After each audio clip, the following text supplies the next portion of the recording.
News 1 middle east തുടങ്ങുന്നു. ആദ്യം പ്രധാന വാർത്തകൾ. GCC സുരക്ഷാ ഉടമ്പടിക്കെതിരെ കുവൈത്തിൽ വ്യാപക പ്രതിഷേധം. ഉടമ്പടിയിൽ നിന്ന് കുവൈത്ത് പിന്മാറണമെന്ന് രാജ്യത്തെ പ്രബല രാഷ്ട്രീയ കൂട്ടായ്മകൾ. ഉടമ്പടി ഭരണഘടനാ തത്വങ്ങൾക്ക് വിരുദ്ധമെന്ന ആക്ഷേപം. കുവൈറ്റിൽ വാണിജ്യ സന്ദർശന വിസ തൊഴിൽ വിസയിലേക്ക് മാറ്റാനുള്ള സമയപരിധി മാർച്ച് 31 ഉത്തരവ്. ഞായറാഴ്ച മുതൽ അപേക്ഷകൾ സ്വീകരിച്ചു തുടങ്ങും. 49 ദിവസത്തെ ഭരണത്തിനൊടുവിൽ ഡൽഹി മുഖ്യമന്ത്രി അരവിന്ദ് കെജ്രിവാൾ രാജിവെച്ചു. രാജി ജൻലോക്പാൽ ബിൽ പാസാക്കാനാവാത്തതിനെ തുടർന്ന് ഡൽഹി രാഷ്ട്രപതി ഭരണത്തിലേക്ക്. നിലമ്പൂർ കൊലപാതക കേസ് അന്വേഷണത്തിനെതിരെ കൊല്ലപ്പെട്ട സ്ത്രീയുടെ ബന്ധുക്കൾ. അന്വേഷണം 2 പേരിൽ ഒതുക്കിയാൽ കോടതിയെ സമീപിക്കുമെന്ന് രാധയുടെ സഹോദരൻ. പരസ്യമായി മൊഴിയെടുത്തതിന് സ്ഥലം മാറ്റിയ CI ഇപ്പോഴും അന്വേഷണ സംഘത്തിൽ സജീവം. കൊല നടന്ന കോൺഗ്രസ് ഓഫീസ് പോലീസ് കോൺഗ്രസ് പ്രവർത്തകർക്ക് തുറന്നുകൊടുത്തു. വിശദമായ വാർത്തകളിലേക്ക്. സുരക്ഷാ ഉടമ്പടിക്കെതിരെ കുവൈത്തിൽ വ്യാപക പ്രതിഷേധം. രാജ്യത്തെ പ്രബല രാഷ്ട്രീയ കൂട്ടായ്മകൾ GCC സുരക്ഷാ ഉടമ്പടിയിൽ നിന്ന് കുവൈത്ത് പിന്മാറണമെന്നാവശ്യപ്പെട്ടു. ഉടമ്പടി ഭരണഘടനാ തത്വങ്ങൾക്ക് വിരുദ്ധമാണെന്നും പൗരസ്വാതന്ത്ര്യത്തിൽ കൈകടത്തുന്നതാണെന്നുമാണ് ആക്ഷേപം. കോൺസ്റ്റിറ്റ്യൂഷണൽ മൂവ്മെന്റ്, ഇസ്ലാമിക് സഖ്യം, ദേശീയ സഖ്യം, പൗരമുന്നണി, ജസ്റ്റിസ് പാർട്ടി, ജനാധിപത്യ മുന്നോക്ക മുന്നണി ഉൾപ്പെടെ 8 പാർട്ടികളുടെ പ്രമുഖ നേതാക്കൾ സമ്മേളിച്ച് GCC ഉടമ്പടിയുമായി സഹകരിക്കാനുള്ള സർക്കാർ നീക്കത്തെ ചെറുക്കാൻ തീരുമാനിച്ചിരിക്കുകയാണ്. ഉടമ്പടി ഭരണഘടനാ തത്വങ്ങൾക്ക് വിരുദ്ധമാണെന്നും പൗരസ്വാതന്ത്ര്യത്തിന്മേലുള്ള കൈകടത്തലാണെന്നുമാണ് പ്രതിഷേധക്കാർ ആക്ഷേപിക്കുന്നത്. ഇറാദ ചത്തുരത്തിൽ വിപുലമായ റാലി സംഘടിപ്പിക്കാനുള്ള ഒരുക്കത്തിലാണ് സഖ്യം. ബഹുജന റാലിയിലൂടെ സർക്കാരിനെ പിന്തിരിപ്പിക്കാൻ കഴിയുമെന്ന പ്രതീക്ഷയിലാണ് ഉടമ്പടിയെ എതിർക്കുന്ന രാഷ്ട്രീയ കൂട്ടായ്മകൾ. അതോടൊപ്പം പാർലമെന്റിലെ ഭൂരിഭാഗം അംഗങ്ങളും ഉടമ്പടിയോട് വിയോജിപ്പ് പ്രകടിപ്പിച്ചതായും റിപ്പോർട്ടുകളുണ്ട്. 1994 ബഹ്റൈൻ തലസ്ഥാനമായ മനാമയിൽ ചേർന്ന GCC യോഗത്തിലായിരുന്നു അംഗരാജ്യങ്ങൾ തമ്മിൽ സുരക്ഷാ സഹകരണം വേണമെന്ന ആശയം ഉരുത്തിരിഞ്ഞത്. 6 ചാപ്റ്ററുകളും 20 ആർട്ടിക്കിളുകളുമാണ് ഉടമ്പടിക്കുള്ളത്.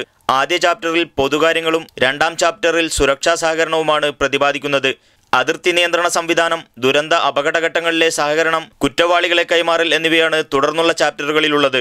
GCCയിലുടനീളം ക്രിമിനലുകളെയും നിയമലംഘകരെയും അവരുടെ രാജ്യം നോക്കാതെ പിടികൂടാനും നടപടിയെടുക്കാനും അനുമതി നൽകുന്നതാണ് സുരക്ഷാ ഉടമ്പടിയിലെ ഏറ്റവും പ്രധാന വകുപ്പ്. GCC സുരക്ഷാ ഉടമ്പടിയിൽ കുവൈത്ത് ഒപ്പുവെച്ചപ്പോൾ തന്നെ രാജ്യത്തെ ദോഷകരമായി ബാധിക്കുമെന്ന ആശങ്കയുമായി മുൻ MP-മാരടക്കമുള്ളവർ രംഗത്തെത്തിയിരുന്നു. അതേസമയം GCC സുരക്ഷാ ഉടമ്പടി ഭരണഘടനയുടെ അടിസ്ഥാന നിർദ്ദേശങ്ങളുമായി വിയോജിക്കുന്നില്ലെന്ന് വിദേശകാര്യ മന്ത്രാലയം അണ്ടർ സെക്രട്ടറി ഖാലിദ് സുലൈമാൻ അൽ ജാറല്ല വ്യക്തമാക്കി. Media 1 Kuwait city. സർക്കാർ വിരുദ്ധ പ്രക്ഷോഭത്തിന്റെ വാർഷിക ദിനാചരണത്തോടനുബന്ധിച്ച് ബഹ്റൈനിൽ പലയിടത്തും അക്രമ സംഭവങ്ങൾ നടന്നു. എന്നാൽ കനത്ത സുരക്ഷാ സന്നാഹങ്ങൾ ഒരുക്കി ഭരണകൂടം രാജ്യത്ത് സ്ഥിതിഗതികൾ നിയന്ത്രണ വിധേയമാക്കി. ബഹ്റൈനിൽ അരങ്ങേറിയ സർക്കാർ വിരുദ്ധ പ്രക്ഷോഭങ്ങളുടെ 3ാം വാർഷികത്തോടനുബന്ധിച്ചാണ് പലയിടങ്ങളിലും അക്രമ സംഭവങ്ങൾ നടന്നത്. ഇതിനെ തുടർന്ന് രാജ്യത്തിന്റെ വിവിധ ഭാഗങ്ങളിൽ അക്രമ പ്രവർത്തനങ്ങളിൽ ഏർപ്പെട്ട 29 പേർ അറസ്റ്റിലായതായി ആഭ്യന്തര മന്ത്രാലയം അറിയിച്ചു. സോഷ്യൽ മീഡിയ വഴി ആക്രമണത്തിന് ആഹ്വാനം ചെയ്തവർക്കെതിരെ കർശന നടപടിയെടുക്കുമെന്നും മന്ത്രാലയം മുന്നറിയിപ്പ് നൽകി. രാജ്യത്തിന്റെ സ്ഥിരതയും സമാധാനവും തകർക്കുന്ന രീതിയിലുള്ള അക്രമ പ്രവർത്തനങ്ങളിൽ നിന്ന് വിട്ടുനിൽക്കണമെന്ന് പൊതുസുരക്ഷാ വകുപ്പ് മേധാവി താരിഖ് അൽ ഹസൻ ആഹ്വാനം ചെയ്തു. മനാമ സെന്റ് മേരീസ് ചർച്ചിന് സമീപം കാറിലുണ്ടായ സ്ഫോടനവും രാജ്യത്തിന്റെ പല ഭാഗങ്ങളിൽ അരങ്ങേറിയ അക്രമ സംഭവങ്ങളും പ്രവാസികളടക്കമുള്ളവരെ പരിഭ്രാന്തരാക്കി. എന്നാൽ അക്രമ സംഭവങ്ങൾ വ്യാപിക്കാതിരിക്കാൻ പോലീസ് കനത്ത സുരക്ഷാ സന്നാഹമാണ് ഒരുക്കിയത്. Media 1 Bahrain. വാണിജ്യ സന്ദർശന വിസയിൽ കുവൈത്തിലെത്തിയവർക്ക് തൊഴിൽ വിസയിലേക്ക് മാറാനുള്ള സമയപരിധി മാർച്ച് 31 വരെ. ആഭ്യന്തര മന്ത്രാലയവുമായി യോജിച്ച് ഇക്കാര്യത്തിൽ ഉത്തരവിറക്കിയതായും അടുത്ത ഞായറാഴ്ച മുതൽ ബന്ധപ്പെട്ട ഡിപ്പാർട്ട്മെന്റുകൾ ഇത് സംബന്ധിച്ച അപേക്ഷകൾ സ്വീകരിച്ചു തുടങ്ങുമെന്നും തൊഴിൽ സാമൂഹികകാര്യ മന്ത്രാലയം അണ്ടർ സെക്രട്ടറി ജമാൽ അൽ ദൂസരി അറിയിച്ചു. ഈ മാസം 16 മുൻപ് എത്തിയവരായിരിക്കുക. കാലാവധി തീരാത്ത സന്ദർശക വിസ ഉണ്ടായിരിക്കുക. അപേക്ഷകന്റെ പേരിൽ കുറ്റകൃത്യങ്ങളൊന്നുമില്ലെന്നതിനും രോഗമുക്തനാണെന്നതിനും സാക്ഷ്യപത്രങ്ങൾ ഉണ്ടായിരിക്കുക തുടങ്ങിയവയാണ് വിസ മാറ്റത്തിന്റെ പ്രധാന നിബന്ധനകൾ. UAEയിലെ റാസൽ ഖൈമ വിമാനത്താവളം ബജറ്റ് എയർലൈനുകളുടെ ഹബ്ബാക്കി മാറ്റാൻ പദ്ധതിയിടുന്നു. ഇതിന്റെ ആദ്യഘട്ടമെന്ന നിലയിൽ UAEയുടെ ആദ്യ ബജറ്റ് വിമാനമായ എയർ അറേബ്യയുമായി ധാരണയായി. റാസൽ ഖൈമ എമിറേറ്റിന്റെ സ്വന്തം വിമാനമായ റാക്ക് എയർ അടുത്തിടെ പൊടുന്നനെ സർവീസുകൾ റദ്ദാക്കിയിരുന്നു. കമ്പനി പാട്ടത്തിനെടുത്ത 2 വിമാനങ്ങൾ തിരിച്ചേൽപ്പിച്ചതായാണ് റിപ്പോർട്ടുകൾ. ഈ സാഹചര്യത്തിൽ റാസൽ ഖൈമ വിമാനത്താവളത്തിന്റെ പുതിയ സാധ്യതകൾ കണ്ടെത്തുന്നതിന്റെ ഭാഗമായാണ് ബജറ്റ് എയർലൈൻ ഹബ്ബ് എന്ന ആശയം ഉടലെടുക്കുന്നത്. UAEയിലേക്ക് സർവീസ് നടത്തുന്ന മുഴുവൻ ബജറ്റ് വിമാനങ്ങളുടെയും സേവനം റാസൽ ഖൈമ വിമാനത്താവളത്തിൽ ലഭ്യമാക്കുകയാണ് പദ്ധതി. ആദ്യ ചൂട് എന്ന നിലയിൽ ഷാർജ എമിറേറ്റിന്റെ എയർ അറേബ്യയുമായി വേനൽ സീസണിൽ സർവീസ് ആരംഭിക്കാൻ ധാരണയായി കഴിഞ്ഞു. ദുബൈയുടെ ബജറ്റ് എയർലൈനായ ഫ്ലൈ ദുബൈയെയും ഇന്ത്യൻ ബജറ്റ് വിമാനങ്ങളെയും റാസൽ ഹൈമിലേക്ക് പ്രതീക്ഷിക്കുന്നതായി സിഇഒ മുഹമ്മദ് ഖാസി പറഞ്ഞു. എയർ അറേബ്യയുടെ വരവോടെ ദുബൈയിലേക്ക് എത്താനുള്ള ബദൽ എയർപോർട്ടായി വളരാൻ ഷാർജയ്ക്ക് കഴിഞ്ഞു. റാക്ക് എയർവേസിന്റെ അത്തരം ശ്രമങ്ങൾ വിജയം കണ്ടതുമില്ല. ബജറ്റ് വിമാനങ്ങൾക്ക് അനുയോജ്യമായ എയർപോർട്ട് സേവന നിരക്കുകൾ ആവിഷ്കരിക്കാനും പദ്ധതിയുണ്ട്. Media 1 Ras Al Khaimah. അബുദാബിയിൽ ഒരാൾക്ക് കൂടി കൊറോണ വൈറസ് കണ്ടെത്തി. ഒരു മാസത്തെ ഇടവേളയ്ക്ക് ശേഷമാണ് ഇവിടെ കൊറോണ ബാധ സ്ഥിരീകരിക്കുന്നത്. ലോകാരോഗ്യ സംഘടനയാണ് ഇക്കാര്യം അറിയിച്ചത്. ബഹ്റൈനിൽ കഴിഞ്ഞ ഒരാഴ്ചക്കാലത്ത് 2,73,234 യാത്രക്കാർ സന്ദർശിച്ചതായി nationality passport and residence affairs authority വൃത്തങ്ങൾ അറിയിച്ചു. ഈ മാസം 6 മുതൽ 12 വരെയുള്ള ആഴ്ചയിലെ കണക്കുകൾ പ്രകാരമാണിത്. ഇതിൽ 2,18,240 പേർ സൗദി ക്രോസ്വേ വഴിയും 52,624 പേർ ബഹ്റൈൻ രാജ്യാന്തര വിമാനത്താവളം വഴിയുമാണ് രാജ്യത്തെത്തിയത്. വിവിധ തുറമുഖങ്ങൾ വഴി 2,370 പേരും ബഹ്റൈൻ സന്ദർശിക്കാനെത്തിയതായി കണക്കുകൾ വ്യക്തമാക്കുന്നു. വാർത്തകൾ തുടരുന്നു. ഷുഐബ തുറമുഖം വഴി രാജ്യത്തേക്ക് കൊണ്ടുവന്ന 3075 കുപ്പി മദ്യം കുവൈത്ത് കസ്റ്റംസ് പിടികൂടി. ദുബായിൽ നിന്നും വന്ന കണ്ടെയ്നറിൽ ബേക്കറി ചൂളയ്ക്കുള്ളിൽ ഒളിപ്പിച്ച നിലയിലായിരുന്നു മദ്യശേഖരം. വാഹനമോടിക്കുന്നതിനിടെ മൊബൈൽ ഫോൺ ഉപയോഗിക്കുന്നവരെയും സീറ്റ് ബെൽറ്റ് ധരിക്കാത്തവരെയും പിടികൂടാൻ കുവൈത്ത് ഗതാഗത വകുപ്പ് നാളെ മുതൽ പ്രത്യേക ക്യാമ്പയിൻ ആരംഭിക്കുന്നു. ഇതിന്റെ ഭാഗമായി രാജ്യവ്യാപകമായി പരിശോധന ഊർജിതമാക്കുമെന്നും നിയമം ലംഘിക്കുന്നവരെ കർശനമായി നേരിടുമെന്നും ഗതാഗത വിഭാഗ മേധാവി അബ്ദുൽ ഫത്താഹ് അലി മുന്നറിയിപ്പ് നൽകി. അത്യാധുനിക ക്യാമറകൾ ഉപയോഗിച്ച് രാജ്യത്തെ നിരത്തുകൾ നിരീക്ഷിച്ചുകൊണ്ടിരിക്കുകയാണെന്നും അദ്ദേഹം പറഞ്ഞു.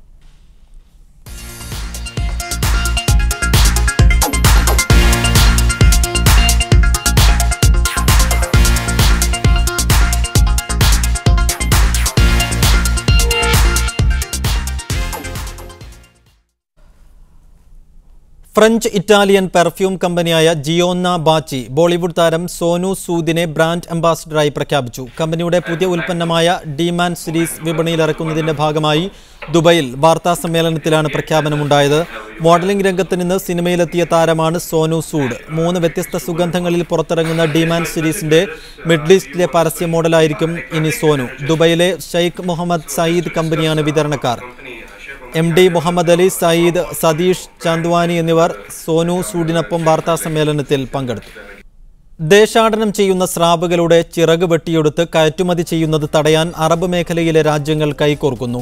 ഇത് സംബന്ധിച്ച കരാറിൽ 7 രാജ്യങ്ങൾ ഒപ്പിടും. തിങ്കളാഴ്ച ദുബൈയിൽ നടക്കുന്ന അന്താരാഷ്ട്ര മൃഗസംരക്ഷണ ശില്പശാലയിലാണ് കരാർ യാഥാർത്ഥ്യമാവുക. സ്രാവുകളെ വേട്ടക്കാരിൽ നിന്ന് സംരക്ഷിക്കുന്നതിന് കടലിൽ സുരക്ഷിത ഇടനാഴിയും നിർമ്മിക്കും. UAE, Egypt, Yemen, Syria, Jordan, Sudan, Mauritania എന്നീ രാജ്യങ്ങളാണ് ഉദ്യമത്തിൽ പങ്കാളികളാവുക. കിഴക്കനേഷ്യൻ രാജ്യങ്ങളിലേക്ക് കയറ്റി അയക്കാനാണ് സ്രാവുകളുടെ ചിറക് വെട്ടിയെടുക്കുന്നത്. രക്തം വാർന്ന് സ്രാവുകൾ ചത്തടിയും. സ്രാവിന്റെ ഇറച്ചിയേക്കാൾ അന്താരാഷ്ട്ര വിപണിയിൽ ചിറകിനാണ് വില. Kariyad pain and palliative Qatar chapter Vadakara തണലുമായി സഹകരിച്ച് അഭയ എന്ന പേരിൽ ഡയാലിസിസ് സെന്റർ ആരംഭിക്കുന്നു. ഇതിനായി Kariyad pain and palliative centre Qatar chapter 2 dialysis മെഷീനുകൾ നൽകുമെന്ന് ഭാരവാഹികൾ അറിയിച്ചു. ഖത്തറിലെ Indian cultural and arts society Kozhikode ജില്ലാ കമ്മിറ്റിയുടെ ആഭിമുഖ്യത്തിൽ സൂഖ് വാക്കിഫിലെ റയാൽ തിയേറ്ററിൽ കലാസന്ധ്യ അരങ്ങേറി. പ്രശസ്ത ഗായകൻ വിനീത് ശ്രീനിവാസൻ നയിച്ച സംഗീത പരിപാടിയിൽ സംസ്ഥാന അവാർഡ് ജേതാവ് സിതാര, ഗായിക സജില സലീം, സലീൽ സലീം തുടങ്ങിയവർ അണിനിരന്നു.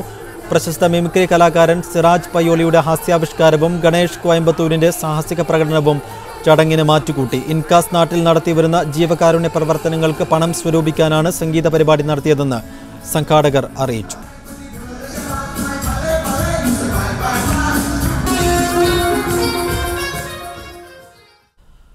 കുടുംബം സമാധാനമാണ് എന്ന ക്യാമ്പയിനിന്റെ ഭാഗമായി തനിമ ജിദ്ദ റുവൈസ് ഏരിയ കുടുംബ സംഗമം സംഘടിപ്പിച്ചു. റിഹേലി വില്ലയിൽ നടന്ന സംഗമം തനിമ north zone president Abdul Shukoor Ali ഉദ്ഘാടനം ചെയ്തു. സന്തുഷ്ട കുടുംബം എന്ന വിഷയത്തിൽ ഹംസ എടന്തനാട്ടുകര മുഖ്യപ്രഭാഷണം നടത്തി. കുട്ടികൾക്കും മുതിർന്നവർക്കും വേണ്ടി മത്സരങ്ങളും സംഘടിപ്പിച്ചു. സിറാജ് അബ്ദുള്ള, ഷമീർ പത്തനാപുരം, CK മുഹമ്മദ് എന്നിവർ പരിപാടിക്ക് നേതൃത്വം നൽകി. വാർത്തകൾ തുടരുന്നു. അരവിന്ദ് കെജ്രിവാൾ ഡൽഹി മുഖ്യമന്ത്രി സ്ഥാനം രാജിവെച്ചു. ജൻലോക്പാൽ ബിൽ ഡൽഹി നിയമസഭയിൽ പാസാക്കാൻ സാധിക്കാത്തതിനെ തുടർന്നാണ് രാജി. രാത്രി 8:15 രാജിക്കത്ത് കെജ്രിവാൾ ലഫ്റ്റനന്റ് ഗവർണർക്ക് അയക്കുകയായിരുന്നു. മന്ത്രിസഭാംഗങ്ങളും രാജിവെക്കും. ജൻലോക്പാൽ ആയിരുന്നു ആം ആദ്മി പാർട്ടിയുടെ മുഖ്യ വാഗ്ദാനമെന്നും അത് പാസാക്കാൻ കഴിയാത്തതിനെ തുടർന്ന് ജനഹിതം മാനിച്ചാണ് രാജിയെന്നും ആം ആദ്മി പാർട്ടി ആസ്ഥാനത്ത് പ്രവർത്തകരെ അഭിസംബോധന ചെയ്യവേ കെജ്രിവാൾ പറഞ്ഞു. ഡൽഹിയെ പിടിച്ചുകുലുക്കിയ 49 ദിവസങ്ങൾക്ക് ശേഷം കെജ്രിവാൾ പടിയിറങ്ങുന്നു. എതിരാളികൾക്ക് പോലും അംഗീകരിക്കേണ്ടി വന്ന മാറ്റവും ചലനവുമാണ് കെജ്രിവാൾ ഈ ദിവസങ്ങൾക്കുള്ളിൽ സൃഷ്ടിച്ചത്. ഇന്ത്യയിൽ ഭരണം നിയന്ത്രിക്കുന്നതിൽ മുഖ്യ പങ്ക് വഹിക്കുന്ന വ്യവസായ പ്രമുഖരായ റിലയൻസിനെതിരെ കേസെടുക്കാൻ ഉത്തരവിട്ടതായിരുന്നു കെജ്രിവാൾ സർക്കാരിനെതിരെ എല്ലാവരും ഒന്നിക്കാൻ കാരണം. എന്തു വില കൊടുത്തും അധികാരത്തിൽ കടിച്ചു തൂങ്ങുന്ന രാഷ്ട്രീയം മാത്രം ജനാധിപത്യത്തിന് കീഴിൽ കണ്ടു ശീലിച്ചവർക്ക് ഒരു മറുപടിയായിരുന്നു കെജ്രിവാളിന്റെ ഭരണവും രാജിയും. ഡൽഹി നിയമസഭാ തെരഞ്ഞെടുപ്പിന്റെ ഫലം വന്നപ്പോൾ ചുളിയാത്ത നെറ്റുകളില്ല. ശൂന്യതയിൽ നിന്ന് ചൂല് വാരിയെടുത്തത് 28 സീറ്റുകൾ. 8 സീറ്റിൽ നിന്ന് നാണക്കേടിലേക്ക് വീണുപോയ കോൺഗ്രസ് സംസ്ഥാന നേതൃത്വം ആം ആദ്മിക്ക് പിന്തുണ നൽകാൻ തീരുമാനിച്ചതും അത്ഭുതമായിരുന്നു. മന്ത്രിസ്ഥാനം കിട്ടാതെ കലഹിച്ച വിനോദ് കുമാർ ബിന്നി ആദ്യ വെടിപൊട്ടിച്ചു. യുഗാണ്ടൻ സ്വദേശികളായ യുവതികളെ മയക്കുമരുന്ന് കച്ചവടത്തിന്റെ പേരിൽ പാതിരാത്രി അറസ്റ്റ് ചെയ്യാൻ ചെന്ന് അപമാനിച്ച നിയമമന്ത്രി സോമനാഥ് ഭാരതിയായിരുന്നു വിവാദങ്ങളുടെ പ്രഭവ കേന്ദ്രം. ഡൽഹി പോലീസിനെതിരെ യുദ്ധം പ്രഖ്യാപിച്ച അരവിന്ദ് കെജ്രിവാൾ റെയിൽ ഭവന് മുന്നിൽ കടുത്ത മഞ്ഞിനെയും അവഗണിച്ച് 2 ദിവസം സത്യാഗ്രഹം ഇരുന്നത് മറ്റൊരു ചരിത്രമായി. മന്ത്രിമാർ കാറുകളിലെ ചുവന്ന ബീക്കണുകൾ ഉപേക്ഷിച്ചതും സത്യപ്രതിജ്ഞയ്ക്ക് മെട്രോ ട്രെയിനിൽ വന്നതും പോലീസ് സുരക്ഷ ഉപേക്ഷിച്ച് സാധാരണക്കാരോടൊപ്പം സഞ്ചരിച്ചതും മുഖ്യമന്ത്രി 5 മുറിയുള്ള ഔദ്യോഗിക വസതി വേണ്ടെന്ന് പറഞ്ഞതും രാജ്യത്തുടനീളം രാഷ്ട്രീയ നേതാക്കൾക്ക് അനുകരിക്കേണ്ടി വരുന്ന മാതൃകയായി. വൈദ്യുതി കുടിശ്ശിക 50% വെട്ടിക്കുറിച്ചും സൗജന്യമായി കുടിവെള്ളം എത്തിച്ചും വാഗ്ദാനങ്ങൾ പാലിക്കാൻ കെജ്രിവാളും കൂട്ടരും ശ്രമിച്ചു. ഓട്ടോറിക്ഷ ഡ്രൈവർമാരുടെ മഹാസഭ വിളിച്ചു ചേർത്തതും വാർത്തകളിൽ നിറഞ്ഞു. യാത്രക്കാരോട് മര്യാദ പാലിക്കണമെന്നും മീറ്ററിൽ ഓടണമെന്നുമുള്ള അഭ്യർത്ഥന വലിയ വിഭാഗം ഓട്ടോ ഡ്രൈവർമാരും ഉൾക്കൊണ്ടു. അതിനിടെ ജനങ്ങളുടെ പരാതി കേൾക്കാൻ വിളിച്ചു ചേർത്ത ജനതാ ദർബാർ ആൾക്കൂട്ടത്തെ നിയന്ത്രിക്കാൻ പറ്റാതെ ഉപേക്ഷിക്കേണ്ടി വന്നു. MLA വിനോദ് കുമാർ ബിന്നി പാർട്ടി വിട്ടപ്പോൾ ഉന്നയിച്ച ആരോപണങ്ങളാകട്ടെ പാർട്ടിക്ക് ക്ഷീണവുമായി.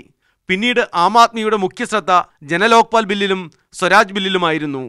പിന്തുണയ്ക്കുമ്പോഴും പ്രതിപക്ഷത്തിന്റെ സ്വരത്തിൽ സംസാരിക്കുന്ന കോൺഗ്രസിന്റെ സഹായം ബില്ലിനുണ്ടാകുകയില്ലെന്ന് ഉറപ്പായിരുന്ന കെജ്രിവാൾ ജൻലോക്പാൽ ബില്ല് അവതരിപ്പിക്കാനായില്ലെങ്കിൽ 100 വട്ടം രാജിവെക്കുമെന്ന് പ്രഖ്യാപിച്ചത് വെറുതെയല്ല. ഒടുവിൽ നിയമസഭയിൽ കോൺഗ്രസുകാരുടെയും BJPക്കാരുടെയും കൂക്കുവിളികൾക്കിടയിൽ വിടവാങ്ങൽ പ്രസംഗം. ചരിത്ര വിജയത്തിന് ശേഷം അനുയായികളെ അഭിസംബോധന ചെയ്ത ഹനുമാൻ റോഡിലെ പാർട്ടി ഓഫീസിന് മുന്നിൽ നിന്ന് തന്നെ രാജ്യപ്രഖ്യാപനവും.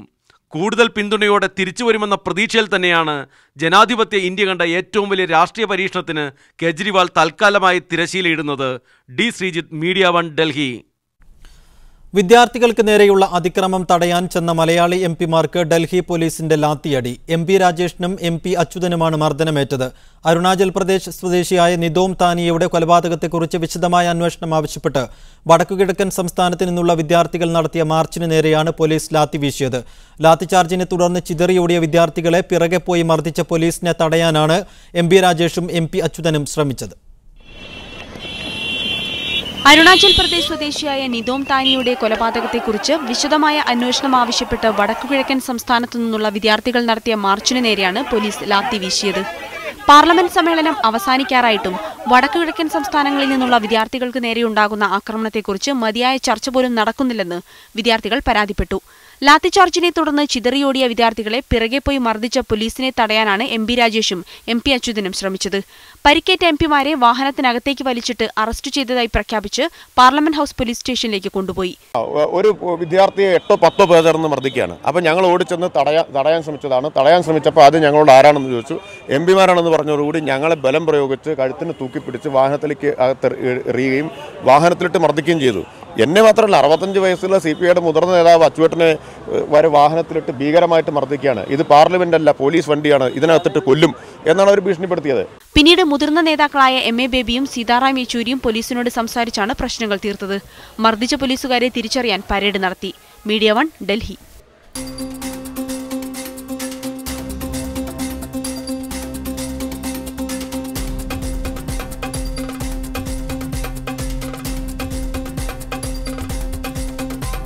പരാതി ഉയർന്നതിനെ തുടർന്ന് സ്ഥലം മാറ്റിയ നിലമ്പൂർ സിഐ AP ചന്ദ്രൻ ഇപ്പോഴും അന്വേഷണ സംഘത്തിൽ സജീവം. നിലമ്പൂർ കൊലപാതകം അന്വേഷിക്കുന്ന സംഘത്തിലെ അംഗമായിരുന്ന ഇദ്ദേഹത്തെ സ്ഥലം മാറ്റിയതായി ഇന്നലെ ആഭ്യന്തരമന്ത്രി രമേശ് ചെന്നിത്തല അറിയിച്ചിരുന്നു. എന്നാൽ ഇന്ന് നടന്ന തെളിവെടുപ്പിലും ആരോപണ വിധേയനായ സിഐ കൂടെയുണ്ടായിരുന്നു. സിഐയെ സ്ഥലം മാറ്റിയത് താൻ അറിയില്ല എന്ന് തൃശൂർ റേഞ്ച് IG ഗോപിനാഥ് മാധ്യമങ്ങളോട് പറഞ്ഞു. ഇതിനിടെ കേസിൽ കൂടുതൽ കാര്യങ്ങൾ തനിക്ക് വെളിപ്പെടുത്താനുണ്ടെന്ന് തെളിവെടുപ്പിനായി കൊണ്ടുവന്ന ബിജു നായർ പ്രാദേശിക ചാനലിനോട് പറഞ്ഞു. CI ചന്ദ്രൻ അന്വേഷണ സംഘത്തോടൊപ്പം തുടരുന്നത് നിയമപരമായിട്ടാണെന്ന് ആഭ്യന്തരമന്ത്രി രമേശ് ചെന്നിത്തല പറഞ്ഞു. വടകരയിൽ സമരക്കാരെ പോലീസ് മർദ്ദിച്ച സംഭവത്തിൽ ADGPയോട് റിപ്പോർട്ട് ആവശ്യപ്പെട്ടിട്ടുണ്ടെന്നും രമേശ് ചെന്നിത്തല കൊച്ചിയിൽ പറഞ്ഞു. CI ആണ് ഇയാളെ സത്യവാങ്മൂലം കോടതിയിൽ കൊടുത്തിട്ട് അയാളെ കസ്റ്റഡിയിൽ വാങ്ങിയിട്ടുള്ളത്. അപ്പോൾ ആ പുതിയ ഒരാൾ അവിടെ CI ആയിട്ട് അപ്പോയിൻറ്റ് ചെയ്ത് അയാൾക്ക് കൈമാറുന്നത് വരെ ഇറ്റ്സ് ഈസ് പേഴ്സണൽ റെസ്പോൺസിബിലിറ്റി. ഒരു പ്രതിയെ കസ്റ്റഡിയിലെടുത്തത് കോടതിയിൽ നിന്ന് വിട്ടുവാങ്ങി എടുത്തത് ഈ CIയിലാണ്. പുതിയ ആൾ വന്ന് ചാർജെടുക്കാതെ ഇയാളെ വിട്ടുകൊടുക്കാൻ നിയമപ്രകാരം കഴിയില്ല. കാരണം ഇതിനിടയിൽ എന്തെങ്കിലും സംഭവിച്ചാൽ ആരായിരുന്നു റെസ്പോൺസിബിലിറ്റി? ഈ CIക്കാണ്. അപ്പോൾ അതുകൊണ്ട് നിയമപരമായ പുതിയ ആൾ വന്ന് ചാർജെടുത്ത് ഈ ഹാൻഡ് ഓവർ ചെയ്യുന്നത് വരെ ഈ CIയുടെ കയ്യിൽ തന്നെ ആ പ്രതി ഉണ്ടാകണം. ഈ വിഷയം ന്യൂസ് 1 മിഡിൽ ഈസ്റ്റ് ചർച്ച ചെയ്യുന്നു. DYFI നേതാവ് മുഹമ്മദ് റിയാസ് കോഴിക്കോട് സ്റ്റുഡിയോയിലുണ്ട്. ഒപ്പം മലപ്പുറം DCC സെക്രട്ടറി റഷീദ് പറമ്പൻ തത്സമയം ഈ ചർച്ചയിൽ പങ്കെടുക്കുന്നു. BJP നേതാവ് ശോഭാ സുരേന്ദ്രനെ ടെലിഫോൺ ലൈനിലും പ്രതീക്ഷിക്കുന്നു. ആദ്യം ശ്രീ റഷീദ് പറമ്പൻ, അന്വേഷണത്തിൻ്റെ ആദ്യഘട്ടം മുതൽ തന്നെ അന്വേഷണ സംഘത്തിലുണ്ടായിരുന്ന അല്ലെങ്കിൽ അതിനെ നയിച്ചിരുന്ന ആളാണ് CI ചന്ദ്രൻ. തുടക്കം മുതൽ തന്നെ CI ചന്ദ്രൻ്റെ പെരുമാറ്റം സംശയത്തിൻ്റെ നിഴലിലുമായിരുന്നു. ഏറ്റവും ഒടുവിൽ കുടുംബാംഗങ്ങളുടെ കൂടി പരാതിയുടെ അടിസ്ഥാനത്തിലാണ് അദ്ദേഹത്തെ മാറ്റിയെന്ന് ആഭ്യന്തരമന്ത്രി തന്നെ ഇന്നലെ പറയുന്നത്. ആരെയോ രക്ഷിക്കാൻ വേണ്ടി ശ്രമിക്കുന്നു പോലീസ്. CI ചന്ദ്രൻ്റെ നേതൃത്വത്തിൽ ഉള്ള പോലീസ് സംഘം ആരെയോ രക്ഷിക്കാൻ വേണ്ടി ശ്രമിക്കുന്നുവെന്ന് CPMും BJPയും ഒക്കെ ആരോപിക്കുമ്പോൾ മലപ്പുറത്തെ കോൺഗ്രസ് നേതൃത്വം എങ്ങനെ മറുപടി പറയും ഈ ആരോപണങ്ങളോട്? ഇവിടെ ഉന്നയിക്കപ്പെട്ടിരിക്കുന്ന ആരോപണം CI ചന്ദ്രൻ ഈ കേസ് എങ്ങനെയൊക്കെയോ വഴി തിരിച്ചുവിടാൻ ശ്രമിക്കുന്നു എന്നൊരു ആരോപണമാണ് CPMൻ്റെ ഭാഗത്തു നിന്നും അതുപോലെ തന്നെ BJPയുടെ ഭാഗത്തു നിന്നും ഉണ്ടായിട്ടുള്ളത്. പക്ഷേ യഥാർത്ഥത്തിൽ ഒരു CI മാത്രം വിചാരിച്ചാൽ ഇത്രയും ജനങ്ങളുടെ മുമ്പാകെ പരസ്യമായി തെളിവെടുപ്പ് നടന്ന ഒരു കേസ്, ബോഡി കണ്ടെത്തുന്നു, കൊലപാതകം നടന്ന് ഏതാനും മണിക്കൂറുകൾക്കുള്ളിൽ ബോഡി കണ്ടെത്തുന്നു, ആ പ്രതികളായ വ്യക്തികളെ അറസ്റ്റ് ചെയ്യുന്നു, അതോടൊപ്പം അതുമായി ബന്ധപ്പെട്ട് ചില പരാമർശങ്ങളും കാര്യങ്ങളും പല ഭാഗങ്ങളിൽ നിന്നും വന്നിട്ടുണ്ട്, ഇല്ല എന്നൊന്നും ഞങ്ങൾ പറയുന്നില്ല. പക്ഷേ സത്യസന്ധമായ അന്വേഷണം ശരിയായ രീതിയിൽ നടക്കുന്നതിന് വേണ്ടി ആഭ്യന്തര വകുപ്പും ഗവൺമെൻറ്റും വളരെ ശക്തമായ നിലപാടുകളുമായി തന്നെയാണ് മുന്നോട്ട് പോയിക്കൊണ്ടിരിക്കുന്നത്. ഇതിനകത്ത് ആരെയും രക്ഷിക്കാനോ അല്ലെങ്കിൽ ആരെയെങ്കിലും സംരക്ഷിക്കുന്നതിന് വേണ്ടിയിട്ടുള്ള ഒരു ശ്രമമോ എവിടെയും നടന്നതായിട്ട് ആർക്കും പറയാൻ സാധിക്കില്ല. CIയുടെ നിലപാടിൽ സംശയമുണ്ടായിട്ടുണ്ടെങ്കിൽ ആ അന്വേഷണ ഉദ്യോഗസ്ഥന് പകരം ഏത് ഏജൻസിയെ കൊണ്ട് അന്വേഷിപ്പിക്കാനും വിരോധമില്ലെന്ന് അവിടുത്തെ MLAയും ബഹുമാനപ്പെട്ട വൈദ്യുതി വകുപ്പ് മന്ത്രിയുമായ ശ്രീ ആര്യാടൻ മുഹമ്മദ് അടക്കമുള്ള ആളുകൾ വ്യക്തമാക്കിയിട്ടുണ്ട്. ഇവിടെ ഇപ്പോൾ ഒരു പാർലമെൻറ്റ് തെരഞ്ഞെടുപ്പ് നടക്കാൻ പോകുന്നു എന്നതുകൊണ്ട് ഇതിനകത്ത് രാഷ്ട്രീയമായ ചില സംശയങ്ങളും ആരോപണങ്ങളും ഉന്നയിച്ചുകൊണ്ട് കോൺഗ്രസിനെയും UDF ഗവൺമെന്റിനെയും കരിവാരിത്തേക്കാളുള്ള ചില നീക്കങ്ങളാണ് രാഷ്ട്രീയ സുഹൃത്തുക്കളായ റഷീദ് പറമ്പൻ. അത്തരം വിഷയങ്ങളിലേക്ക് നമുക്ക് വരാം. ഇവിടെ കോൺഗ്രസ് പ്രാദേശിക നേതൃത്വം ഒപ്പം ജില്ലാ നേതൃത്വമൊക്കെ കേസിന്റെ ആദ്യഘട്ടത്തിൽ പറഞ്ഞ ഒരു കാര്യം, ഇത് പ്രാദേശികമായി സംഭവിച്ച ഒരു കൊലപാതകമാണ്, ഇതിനെ ഊതി വീർപ്പിക്കേണ്ടതില്ല എന്ന് ആദ്യഘട്ടത്തിൽ കോൺഗ്രസ് നേതാക്കൾ തന്നെ പറഞ്ഞു വെച്ചു. ഏറ്റവും ഒടുവിൽ ഇന്നലെ ആഭ്യന്തരമന്ത്രി രമേശ് ചെന്നിത്തല സംസ്ഥാനത്തെ പോലീസിനെ നിയന്ത്രിക്കുന്ന ആഭ്യന്തരമന്ത്രി പറയുന്നു CI ചന്ദ്രനെ മാറ്റിയിട്ടുണ്ട് എന്ന്. എന്നാൽ ഇപ്പോൾ കേസ് അന്വേഷിക്കുന്ന DYSP ആവട്ടെ IG ആവട്ടെ എല്ലാവരെയും ഞങ്ങൾ വിളിച്ച സമയത്ത് അവർ പറയുന്നത് അങ്ങനെ ഒരു നടപടി ഞങ്ങൾ അറിഞ്ഞിട്ടില്ല എന്നാണ്. പ്രാദേശികമായി നടന്ന ഒരു സംഭവമാണെങ്കിൽ, വളരെ ചെറിയ ഒരു സംഭവമാണെങ്കിൽ എന്തിനാണ് ഇത്രയും വലിയ ഒരു ആശയക്കുഴപ്പം ആഭ്യന്തര മന്ത്രി തലത്തിൽ വരുന്നത്? അതിൽ ആരോപണങ്ങൾ വന്നപ്പോൾ ആ ആരോപണങ്ങൾക്ക് ശരിയായ രീതിയിലാണ് അന്വേഷണം നടക്കേണ്ടത് എന്നത് മറ്റാരെക്കാളും നിലപാട് സ്വീകരിക്കേണ്ടത് ആഭ്യന്തര വകുപ്പ് കൈകാര്യം ചെയ്യുന്ന വകുപ്പ് മന്ത്രി തന്നെയാണ്. അദ്ദേഹം അതിന് കൃത്യമായി അദ്ദേഹത്തിൻ്റെ ക്ലിയറായി എവിടെയും ഒരു വളരെ സുതാര്യമായി തന്നെ അദ്ദേഹം പറഞ്ഞിരിക്കുന്നു. അന്വേഷണ ഉദ്യോഗസ്ഥനെ മാറ്റാൻ വേണ്ടി തീരുമാനിച്ചത്. പുതിയൊരു അന്വേഷണ ഉദ്യോഗസ്ഥൻ വന്ന് ചാർജ് എടുത്ത് അദ്ദേഹത്തിന് ഈ കേസിൻ്റെ കാര്യങ്ങൾ ഹാൻഡ് ഓവർ ചെയ്യുന്നവരെ നിലവിലുള്ള അന്വേഷണ ഉദ്യോഗസ്ഥൻ തുടരും. അത് ഒരു സ്ഥിരമായ ഒരു സംവിധാനത്തിൻ്റെ ഭാഗമായിട്ടുള്ള ഒരു പ്രവർത്തനം മാത്രമാണ്. അതിനകത്ത് സംശയത്തിൻ്റെ കാര്യമൊന്നും അതിനകത്ത് നിൽക്കുന്നില്ല. ഇവിടെ ജില്ലാ കോൺഗ്രസ് കമ്മിറ്റിയുടെ നേതൃത്വത്തിലുള്ള ആരെങ്കിലോ സംസ്ഥാന കോൺഗ്രസ് നേതൃത്വത്തിലുള്ള ആരെങ്കിലുമോ അല്ലെങ്കിൽ പ്രാദേശിക നേതൃത്വത്തിലുള്ള ആരോ അവിടെ ഇടപെട്ടിട്ടില്ല. ആകെ പറഞ്ഞത് അവിടുത്തെ സ്ഥലം CI ആ കുടുംബാംഗങ്ങളെ ചോദ്യം ചെയ്യാൻ വേണ്ടി അവരുടെ മൊഴിയെടുക്കാൻ വേണ്ടി ചെന്നപ്പോൾ അവിടെ വിജയരാജൻ എന്ന് പറയുന്ന മുൻ പഞ്ചായത്ത് മെമ്പർ ഉണ്ടായിരുന്നു എന്നാണ്. ആ കോലോത്തുമുറി എന്ന് പറയുന്ന പ്രദേശത്തുള്ള മുഴുവൻ ജനങ്ങൾക്കും അറിയാം വിജയരാജൻ എന്ന് പറയുന്ന വ്യക്തി ആ പ്രദേശത്ത് മരണമോ ജനനമോ എന്ത് വിവാഹമോ എന്തുണ്ടെങ്കിലും അവിടെയൊക്കെ വളരെ സജീവമാണെന്നൊരു വ്യക്തിയാണ്. അദ്ദേഹത്തെ നമുക്കറിയാം ഇവിടെ എല്ലാ ചാനലുകളും വന്ന് CI മൊഴിയെടുക്കുന്ന സമയത്ത് ഈ പറയുന്ന ഭാസ്കരൻ എന്ന് പറയുന്ന ഈ കൊല്ലപ്പെട്ട സ്ത്രീയുടെ സഹോദരനോ ആരും തന്നെ ഒരു എതിർപ്പും പ്രകടിപ്പിച്ചിട്ടില്ല അവിടെ. കാരണം അവർക്ക് അങ്ങനെ അവരുടെ ആ ക്യാമറയിലെ ദൃശ്യങ്ങൾ നോക്കിയാൽ ചാനലുകളിൽ വന്ന ദൃശ്യങ്ങൾ നോക്കിയാൽ അവരൊരിക്കലും ഒരു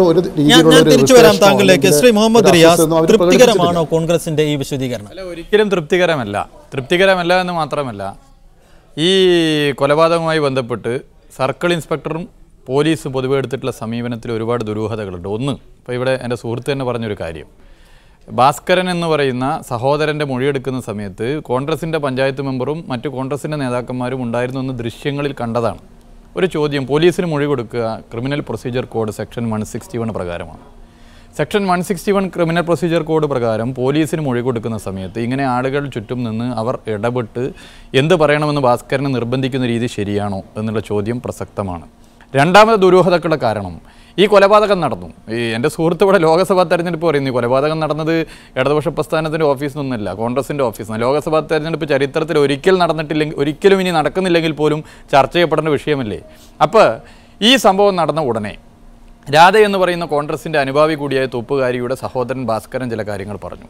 എൻ്റെ സഹോദരിക്ക് ഉന്നതരായ പലരുടെയും രഹസ്യങ്ങൾ, പ്രത്യേകിച്ച് ഉദ്ദേശിച്ച് ആരെയാണെന്ന് എല്ലാവർക്കും അറിയാം, രഹസ്യങ്ങൾ അറിയാം. അതുകൊണ്ടാണ് എൻ്റെ സഹോദരിയെ ഇതിനു മുമ്പ് 2 തവണ വകവരുത്താൻ ശ്രമിച്ചു. 2 തവണയും കാറിടിച്ച് കൊലപ്പെടുത്താൻ ശ്രമിച്ചു. നിങ്ങൾ മനസ്സിലാക്കണം, കാറിടിച്ച് കൊലപ്പെടുത്താൻ ശ്രമിച്ചപ്പോൾ മധ്യസ്ഥത വഹിച്ച് ആ വിഷയം തീർത്തത് ഈ ബിജു തന്നെയാണ്. അപ്പോൾ അങ്ങനെ ഭാസ്കരൻ പറഞ്ഞ ഘട്ടത്തിൽ യഥാർത്ഥത്തിൽ ഭാസ്കരനെ നേരിട്ട് മജിസ്ട്രേറ്റിന് മുമ്പാകെ ഹാജരാക്കി മൊഴി എടുക്കണം. സെക്ഷൻ 164 CRPC അത് പറയുന്നുമുണ്ട്. അത് ചെയ്യാതെ കോൺഗ്രസ് പ്രാദേശിക നേതാക്കന്മാരുടെ മുമ്പിൽ വെച്ച് CI മൊഴിയെടുത്തത് തെറ്റാണ്. രണ്ടാമത്തെ പ്രശ്നം, ഇതിൽ റേപ്പ് ബലാത്സംഗം നടന്നിട്ടില്ല എന്ന് CI സ്വയം പ്രഖ്യാപിക്കുകയാണ്. കോഴിക്കോട് മോർച്ചറിയിൽ ഇതിൻ്റെ പോസ്റ്റ്മോർട്ടം നടക്കുമ്പോൾ ബലാത്സംഗം നടന്നോ ഇല്ലയോ എന്ന് നിശ്ചയിക്കേണ്ടത് സർക്കിൾ ഇൻസ്പെക്ടറല്ല, ഫോറൻസിക് വിഭാഗമാണ്. ഫോറൻസിക് വിഭാഗം വളരെ കൃത്യമായി റേപ്പ് നടന്നിട്ടുണ്ട് എന്ന് പറയുന്നു. ഇത് രണ്ടാമത്തത്. 3, ഈ രാധയ്ക്ക് വന്നിട്ടുള്ള ഫോൺ കോളുകൾ ഇന്ന് വരെ ട്രേസ് ചെയ്ത് പരിശോധിച്ച് അത് എന്ത് എന്ന് മനസ്സിലാക്കാൻ വേണ്ടി എന്തുകൊണ്ട് പോലീസ് സംവിധാനം ഇന്ന് വരെ ഇതിന് തയ്യാറായിട്ടില്ല എന്നുള്ള ചോദ്യം പ്രസക്തമാണ്. 4, ഇന്നത്തെ ഒരു ദിനപത്രത്തിലെ ഫ്രണ്ട് പേജ് വാർത്ത നാട്ടിലാകെ പരക്കുന്നൊരു വാർത്തയാണ്. ടീം സോളാർ അഴിമതിയുമായി ബന്ധപ്പെട്ട് സരിത 2 തവണ നിലമ്പൂരിൽ, നേരത്തെ ജയിലിലാകുന്നതിന് മുമ്പ് നിലമ്പൂരിൽ സന്ദർശിച്ചിരുന്നു. നിലമ്പൂർ മുനിസിപ്പൽ ചെയർമാൻ ശ്രീ ആര്യാടൻ ഷൗക്കത്തിനെ കണ്ടിരുന്നു. അതുൾപ്പെടെ ഈ രാധ എന്ന് പറയുന്ന സ്ത്രീക്ക് അറിയാം. അതിൻ്റെ ഭാഗമായിട്ടാണ് 2 തവണ മുമ്പ് വ്യത്യസ്ത ദിനങ്ങളിൽ വ്യത്യസ്ത സമയത്ത് രാധയെ കൊലപ്പെടുത്താൻ ശ്രമിച്ചത്. ഇങ്ങനെ ദുരൂഹതകളുണ്ട്. അപ്പോൾ ഇതിനകത്ത് 2 രീതിയാണ്. ഒന്നെങ്കിൽ പെട്ടെന്നുണ്ടായ ഒരു സംഭവത്തിൻ്റെ ഭാഗമായിട്ടുള്ള കൊലപാതകം, അല്ലെങ്കിൽ രാധയ്ക്ക് എന്തോ അറിയാം അതിൻ്റെ ഭാഗമായി കൊലപ്പെടുത്തി എന്നുള്ള 2 കാര്യങ്ങൾ രണ്ടും അന്വേഷിക്കണമെന്ന് പറഞ്ഞാൽ രണ്ടാമത്തെ കാര്യത്തിന് പ്രാധാന്യം കൂടുന്നു. കാരണം മുമ്പും രാധയെ കൊലപ്പെടുത്താൻ ശ്രമിച്ചിട്ടുണ്ട്. അപ്പോൾ പെട്ടെന്നുണ്ടായ ഒരു സംഭവത്തിൻ്റെ ഭാഗം അല്ല എന്നുള്ള വാദം ശക്തിപ്പെടുകയാണ്. അപ്പോൾ ഇതിനകത്ത് കൃത്യമായ ഒരു അന്വേഷണം വേണം. ഈ സർക്കിൾ ഇൻസ്പെക്ടറെ ട്രാൻസ്ഫർ ചെയ്തിട്ടില്ല എന്ന് ശ്രീ ആര്യാടൻ മുഹമ്മദ് പറയുന്നതിന് എന്തിനിങ്ങനെ വ്യഗ്രത കാണിക്കുന്നു? അച്ഛൻ പത്തായത്തിലില്ല എന്ന് പറയുന്നത് പോലെയുള്ളൊരു വ്യഗ്രത ശ്രീ ആര്യാടൻ മുഹമ്മദിനുണ്ട്. അതുകൊണ്ട് ഈ വിഷയത്തിനകത്തൊരു സ്പെഷ്യൽ ടീം അന്വേഷിക്കണം. അതിലൊരു വനിതാ പോലീസ് ഓഫീസർ വേണ്ടതുണ്ട്. ആ അന്വേഷണത്തിനകത്ത് ആര്യാടൻ ഷൗക്കത്തിനെയും സരിതയെയും ഉൾപ്പെടെ ചോദ്യം ചെയ്യേണ്ടതുണ്ട്. ശ്രീ റഷീദ് പറമ്പൻ, കോൺഗ്രസിന്റെ നേതാക്കളെ കരിവാരിത്തേക്കാൻ ലോക്സഭാ തെരഞ്ഞെടുപ്പിനെ മുന്നിൽ കണ്ട് കോൺഗ്രസ് നേതാക്കളെ കരിവാരിത്തേക്കാനുള്ള ശ്രമമാണ് ഇതിന് പിന്നിലെന്ന് താങ്കൾ ഉൾപ്പെടെയുള്ള കോൺഗ്രസ് നേതാക്കൾ ആരോപിക്കുമ്പോഴും ഇപ്പോൾ റിയാസ് പറഞ്ഞ കാര്യങ്ങൾ, ആരോപിച്ച കാര്യങ്ങൾ, അല്ലെങ്കിൽ അദ്ദേഹം ഉന്നയിച്ച 5 ചോദ്യങ്ങൾ, ആ 5 ചോദ്യങ്ങൾക്കും മറുപടി പറയാൻ ബാധ്യസ്ഥരാണ് കോൺഗ്രസ്. അദ്ദേഹം ഉൾപ്പെടുത്താത്ത, അദ്ദേഹം പറയാത്ത ഒരു കാര്യം കൂടിയുണ്ട്. ആദ്യമായി അദ്ദേഹത്തിൻ്റെ രാധയുടെ സഹോദരൻ ഭാസ്കരനെ മൊഴിയെടുക്കാൻ പോലീസ് വരുന്നുവെന്ന് ഭാസ്കരന് വിളിച്ചു പറയുന്നത് സ്ഥലത്തെ ഒരു പ്രാദേശിക കോൺഗ്രസ് നേതാവാണ്. ആ വിഷയം കൂടി ഇതിൽ കൂട്ടി വായിക്കണം. മറുപടി. ഒന്ന്, നിങ്ങൾ അവസാനം ചോദിച്ച ചോദ്യം, പ്രാദേശിക കോൺഗ്രസ് നേതാവാണ് ഭാസ്കരനെ പോലീസ് മൊഴിയെടുക്കാൻ വരുന്നുണ്ടെന്ന് വിവരം വിളിച്ചു പറഞ്ഞത്. ഞാൻ പറഞ്ഞല്ലോ, വിജയരാജൻ എന്ന് പറയുന്ന വ്യക്തി രാഷ്ട്രീയത്തിനതീതമായി ആ പ്രദേശത്തെ ഈ പറയുന്ന ഭാസ്കരൻ്റെ കൊല്ലപ്പെട്ട സ്ത്രീയുടെയൊക്കെ ആ പ്രദേശത്തുള്ള എല്ലാ ജനങ്ങളുമായി നല്ലൊരു ബന്ധമുള്ള ഒരു കക്ഷിയാണ്. അങ്ങനെ അവിടെ ആരെയെങ്കിലും രക്ഷിക്കാൻ വേണ്ടിയുള്ള ശ്രമം ഈ വ്യക്തി വിജയരാജൻ നടത്തുമെന്ന് അവിടെയുള്ള ആർക്കും പരാതിയില്ല. റിയാസ് പറഞ്ഞ ചില കാര്യങ്ങൾ തന്നെ നോക്കിക്കഴിഞ്ഞാൽ അതിനകത്ത് നമുക്ക് അതിൻ്റെ വരികൾക്കിടയിലൂടെ വായിച്ചു കഴിഞ്ഞാൽ എന്താണ് CPM-നും റിയാസിനുമൊക്കെ ഇതിനകത്തുള്ള ഇത്ര വലിയ താല്പര്യമെന്ന് നമുക്ക് കണ്ടെത്താൻ കഴിയും. കാരണം ഒരു സംഭവം നടന്ന് 4-5 ദിവസം കഴിയുമ്പോഴേക്ക് പ്രതികളെ നിശ്ചയിച്ച് ആ പ്രതികൾ ചെയ്ത കുറ്റം മുഴുവൻ വിചാരണ ചെയ്ത് മാധ്യമങ്ങളുടെ വിചാരണ നടത്തിയിട്ട് ശിക്ഷിച്ച ചരിത്രം ഇന്ത്യയുടെ ചരിത്രത്തിൽ എവിടെയും ഞാൻ കണ്ടിട്ടില്ല. ഇടതുപക്ഷം ഭരിക്കുമ്പോൾ ഉണ്ടായിട്ടില്ല. ഇവിടെ അന്വേഷണം നടക്കുന്നു. അന്വേഷണത്തിനകത്ത് എന്തെങ്കിലും തകരാറുകളുണ്ടെന്ന് ഉത്തമ ബോധ്യമുണ്ടെങ്കിൽ അതിന് ഒരുപാട് മാർഗങ്ങളുണ്ട്. വ്യവസ്ഥാപിതമായ മാർഗങ്ങളിലൂടെ ആ അന്വേഷണത്തിൽ വന്ന തെറ്റുകൾ കണ്ടെത്താനും അത് തിരുത്താനും ശരിയായ രീതിയിലേക്ക് അന്വേഷണം വഴിതിരിച്ചു വിടാനും ഒക്കെ ശരിയായ വ്യവസ്ഥാപിതമായ മാർഗങ്ങളുള്ള രാജ്യമാണ് ഇന്ത്യ. അദ്ദേഹം, എനിക്ക് തോന്നുന്നത് റിയാസ് ഒരു അഡ്വക്കേറ്റ് കൂടിയാണെന്ന്. ഇവിടെ നീതിന്യായ വ്യവസ്ഥയുടെ കർശനമായിട്ടുള്ള ഒരു തത്വത്തിൻ്റെ കീഴിലും അതിന് കീഴിലും തന്നെയാണ് ഇവിടെ ഭരണകൂടങ്ങളൊക്കെ ചടിച്ചുകൊണ്ടിരിക്കുന്നത്. നേരത്തെ അദ്ദേഹം പറഞ്ഞു സരിത 2 തവണ അറസ്റ്റ് ചെയ്യപ്പെടുന്നതിന് മുമ്പ് നിലമ്പൂർ, സരിത ലോകത്ത് എവിടെയൊക്കെ പോയിട്ടുണ്ടെന്ന് നോക്കി നടക്കുന്നത് കോൺഗ്രസ് നേതാക്കന്മാരുടെ പണിയല്ല. പിന്നെ ഇപ്പോൾ ഈ തരത്തിലുള്ള സരിതയുമായി ബന്ധപ്പെട്ട സോളാറുമായി ബന്ധപ്പെട്ട കേസുകൾ പറഞ്ഞു തുടങ്ങിയതിന്റെ ആദ്യത്തിൽ തന്നെ പറഞ്ഞു ആർക്കും ഇതിലൊന്നും പരാതിയില്ല എന്ന്. പക്ഷെ അങ്ങനെയല്ല. നിലമ്പൂരിലെ എല്ലാവരുടെ ഇടയിലും അടക്കം പറച്ചിലുകളുണ്ട്. എല്ലാവർക്കും സംശയങ്ങൾ ബാക്കിയാണ്. ഭാസ്കരൻ, അതായത് കൊല്ലപ്പെട്ട രാധയുടെ സഹോദരൻ ഭാസ്കരൻ തന്നെയാണ് പറഞ്ഞത് ആരൊക്കെയോ രക്ഷിക്കാൻ ശ്രമിക്കുന്നുണ്ട് പോലീസ് എന്ന്. ഏറ്റവും ഒടുവിൽ റിയാസ് പറഞ്ഞ ഏറ്റവും വലിയ ഒരു കാര്യം, അദ്ദേഹം വിട്ടുപോയോ എന്ന് എനിക്ക് തോന്നിയ ഒരു കാര്യം, പോലീസ് പലപ്പോഴായി പോലീസിനോട് പ്രതികൾ നൽകിയ മൊഴി നൽകി എന്ന് പോലീസ് പറയുന്ന ഒരു കാര്യം, രാധയെ കൊന്നതിന് ശേഷം ചാക്കിൽ കെട്ടി കോൺഗ്രസ് ഓഫീസിന് പുറത്തേക്ക് ഇറക്കി കൊണ്ടുപോയി എന്നാണ്. അതേ രീതിയിൽ അങ്ങ് വിശ്വസിക്കുകയല്ലാതെ പരിസരവാസികളോടോ അടുത്തുള്ള കടകളിലെ ഷോപ്പ് ഉടമകളോടോ ആരോടും ഇതുവരെ മൊഴിയെടുക്കാൻ പോലും പോലീസ് ശ്രമിച്ചിട്ടില്ല. ഇതെല്ലാം സംശയങ്ങൾ ബാക്കിയാക്കുകയാണ്. ശ്രീ റഷീദ്. അല്ല, ഇതിനകത്ത് ഈ വ്യക്തിയെ നമ്മുടെ ഇപ്പോൾ ഇവിടെ കൊല്ലപ്പെട്ട ഈ സഹോദരിയെ കൊല ചെയ്തത് കോൺഗ്രസ് ഓഫീസിൽ വെച്ചാണെന്നും അവരെ ആ പകൽ സമയത്ത് തന്നെ ഈ ചാക്കിൽ കെട്ടി ഒരു വാഹനത്തിൽ കയറ്റി കൊണ്ടുപോയി എന്നൊക്കെ ഇവർ മൊഴി കൊടുത്തു എന്ന് പോലീസ് പറയുന്നു, പത്രമാധ്യമങ്ങളിൽ വരുന്നു, ഈ പ്രതികൾ വ്യക്തമാക്കുകയും ചെയ്തിട്ടുണ്ട്. അതിനകത്ത് മറ്റുള്ള ആളുകളുമായി ബന്ധപ്പെട്ട ചോദ്യം ചെയ്യുന്നതുമൊക്കെ പോലീസിൻ്റെ ഒരു അന്വേഷണത്തിൻ്റെ ഭാഗമായിട്ട് നടക്കേണ്ട കാര്യങ്ങളാണ്. തീർച്ചയായിട്ടും നടക്കും. ഇവിടെ 2 ദിവസം കൊണ്ട് ഒരു അന്വേഷണം തൃപ്തികരമാണെന്ന് താങ്കൾക്ക് തോന്നുന്നുണ്ടോ? അല്ല, ഞാനതിൽ തൃപ്തികരമാണ് അല്ലെങ്കിൽ തൃപ്തികരമല്ല എന്ന് പറയാനുള്ള ആളല്ല. ഞാൻ ജില്ലാ കോൺഗ്രസ് കമ്മിറ്റി ജനറൽ സെക്രട്ടറിയാണ്. ആ അന്വേഷണം തൃപ്തികരമാണോ അല്ലയോ എന്ന് പറയേണ്ടത് അവരുടെ ബന്ധുക്കളാണ്. അവർക്കത് പരാതി പറയാനുള്ള വ്യവസ്ഥാപിതമായ മാർഗം കൊണ്ട് അതവർക്ക് പറയാം. അത് ശ്രീമതി ശോഭ സുരേന്ദ്രൻ, ഇന്ന് അവിടെ പോയ ആളാണ്. എന്താണ് ഈ വിഷയത്തിൽ നടക്കുന്ന പോലീസ് അന്വേഷണത്തെക്കുറിച്ച് താങ്കൾക്ക് പറയുവാനുള്ളത്? അല്ല, ഇവിടെ ആരാണ് ഇതൊക്കെ പറഞ്ഞത്? കേരളത്തിലെ ജനങ്ങളോട് കോൺഗ്രസിന്റെ സുഹൃത്ത് പറയുന്നത് കേട്ടു. ഇവിടെ പറഞ്ഞത് സർക്കിൾ ഇൻസ്പെക്ടർ തന്നെയല്ലേ? ഈ പൊതുസമൂഹത്തോട് ഒരു കേസന്വേഷണം, ഒരു കൊലക്കേസ് നടക്കുന്നു, ആ കൊലക്കേസിനെ തുടർന്ന് ഇന്ന കാര്യങ്ങളൊക്കെയാണ് അവിടെ സംഭവിച്ചിട്ടുള്ളത് എന്ന് മാധ്യമങ്ങളോടും പൊതുജനങ്ങളോടും പറയാൻ ഈ സർക്കിൾ ഇൻസ്പെക്ടറെ ആരാണ് ഏൽപ്പിച്ചത്? ഒന്ന്.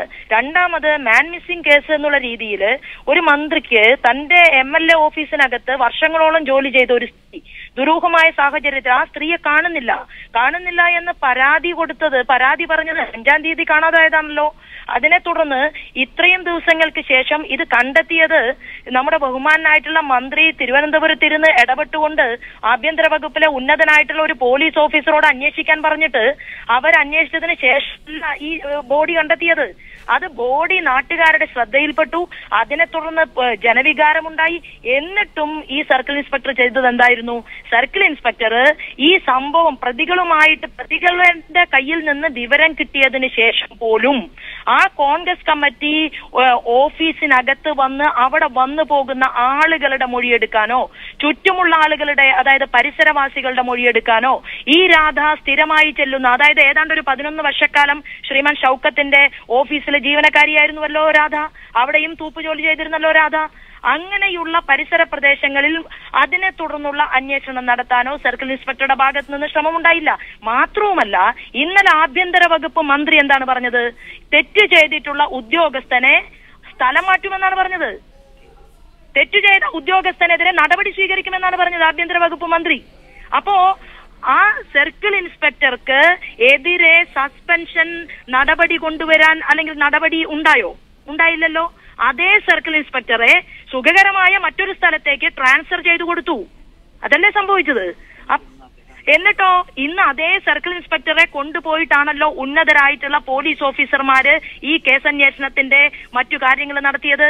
അത് നിലമ്പൂരിലെ ജനങ്ങൾ കണ്ടതല്ലേ. റൈറ്റ്, ഞാൻ താങ്കളിലേക്ക് തിരിച്ചു വരാം. ശ്രീ മുഹമ്മദ് റിയാസ്, ഇപ്പോൾ നേരത്തെ നമ്മൾ ചോദിച്ച ചോദ്യത്തിന് ശ്രീ റഷീദ് പറമ്പൻ പറഞ്ഞ മറുപടി, സ്വാഭാവികമായും ഒരു അന്വേഷണ ഉദ്യോഗസ്ഥനെ മാറ്റിക്കഴിഞ്ഞാൽ അടുത്ത അന്വേഷണ ഉദ്യോഗസ്ഥൻ വരുന്നത് വരെ ആ കേസിൽ ഇടപെടാനുള്ള അവകാശമോ സ്വാതന്ത്ര്യമോ അയാൾക്കുണ്ട് എന്നതാണ്.